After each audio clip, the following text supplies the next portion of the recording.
नमस्ते। हाम्रो लघुकथा केन्द्रको 6औं वार्षिक उत्सवको उपलक्ष्यमा प्रेषित लघुकथाहरूमध्ये आज म 26औं श्रृङ्खला लिएर आएको छु। आज मैले शान्ता तिमसिना भक्तपुरबाट प्रेषित गर्नुभएको लघुकथा परिवर्तन वाचन गर्दैछु, जुन यस प्रकार छ। तैँले कति चिन्ता गरेको हो, एकपटक बिग्रदैमा हरेस नै खानुपर्छ भन्ने थाहा।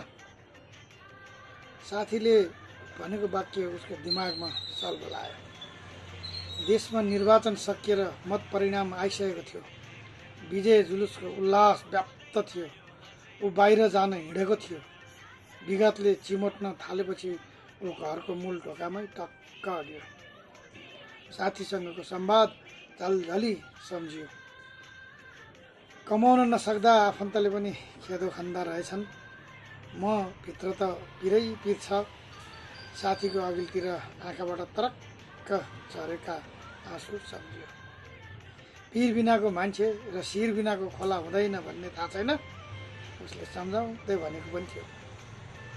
त्यो त हो नि, तर झोलेको ट्याग भिरेर कतिन्जेल अपमान सहनु।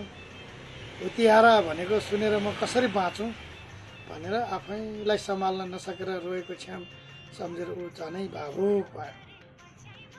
घाम चर्कदैमा समुद्रको पानी सुक्ने हो र भने अरूले टिक्का टिप्पणी गरेर के भयो, तेरो जीवन सकिने होइन त, यिनीहरूको अगाडि त गरेर देखाउनुपर्छ, साथीले अलिक कडा भएर सम्झाएको थियो।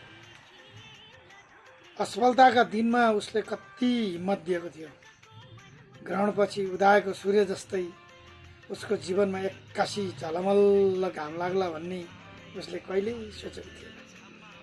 जेएनजी आन्दोलनमा गोली खाएपछि त जीवनबाट हार नै खाइसकेको थियो।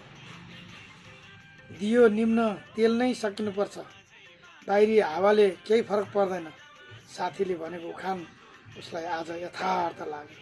म कथाको अन्त्यतिर आइपुगेछु। सांसदज्यू नमस्कार। हातमा खादा र मालासहित आएको अबिर जात्राको भिड आफ्नै अगाडि रोकिएपछि ऊ झस्कियो।